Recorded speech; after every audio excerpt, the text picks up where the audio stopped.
Hoje em dia, a situação é bastante diferente. Nós temos, por exemplo, além do CIAF, mas o CIAF como fonte primária, não é? Nós temos portais que reproduzem o CIAF. No caso do governo federal, a meu ver, o melhor é esse Siga Brasil, que é até do Senado. Eu até brinco que é o Senado do bem, porque realmente é incrível, porque nós temos um conjunto de informações ali tão valioso, né? Eu acho que os senadores talvez nunca tenham tido atenção para aquilo, porque caso contrário não deixariam nem isso ter avançado como avançou, né? Eu me lembro que quando estava numa disputa pela presidência do Senado, as denúncias surgiam e muitas vezes tinham como fonte o próprio Siga Brasil. E aí um senador indignado dizia, mas nós temos que acabar com isso, como é possível ter chegado a esse ponto? Quer dizer, mas aí já era irreversível, felizmente, né? Nesse Siga Brasil, nós temos ali 3 painéis interessantes, um painel cidadão, um painel de emendas e um painel especialista. Esse é um pouquinho mais complexo. Mas já no painel cidadão, por exemplo, é possível que o cidadão simplesmente entre nesse portal, não é? Coloque ali a palavra, por exemplo, investimentos.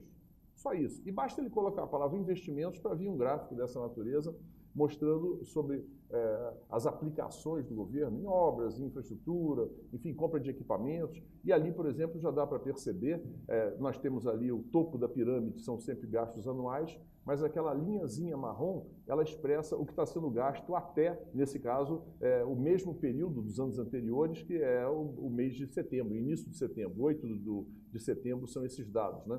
Então, nós temos ali, inclusive, a possibilidade de alterar ali aquela consulta para, ao invés de pegarmos o pago, que seria toda a despesa efetivamente gasta, não só com o orçamento do ano, mas também com os reais a pagar, mas colocar ali o que estava autorizado, planejado, o que estava empenhado. Eles até procuram usar umas palavras assim mais simples para o cidadão comum, né? Ao invés de usar empenhado, eles usam comprometido, né? Enfim, eles tentam facilitar a vida do cidadão. Com uma simples digitação da palavra investimentos, isso tudo vem à tona. Muitas vezes é aquilo que um jornalista, um cidadão quer saber, qual é o orçamento do Ministério da Saúde para esse ano? Bastaria você entrar ali no painel cidadão e colocar ali Ministério da Saúde, você ia ter um gráfico parecido com esse, né? No painel de emendas, por exemplo, eu acho que a semana que vem isso vai voltar à tona. Por conta daquela tentativa do presidente, até bem sucedida, de impedir que aquele processo tivesse continuidade, né? Em investigação em relação a ele próprio, não é?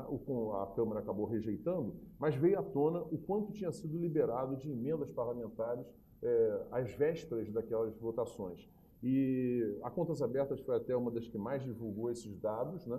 Simplesmente consultando, sem fazer nenhum trabalho extraordinário, simplesmente uma consulta até banal, eu diria, no Siga Brasil e no painel de emendas, e aquilo acabou sendo repercutido aí pelo New York Times, The Guardian, aquele é um jornal russo, Sputnik, e o Wall Street Journal, né? Todos eles ressaltando o trabalho de uma minúscula ONG que acabou fazendo um acompanhamento e que certamente voltará agora essa semana, porque é muito provável, não é, que o governo novamente use desses seus artifícios para tentar contornar mais uma vez o prosseguimento dessa denúncia.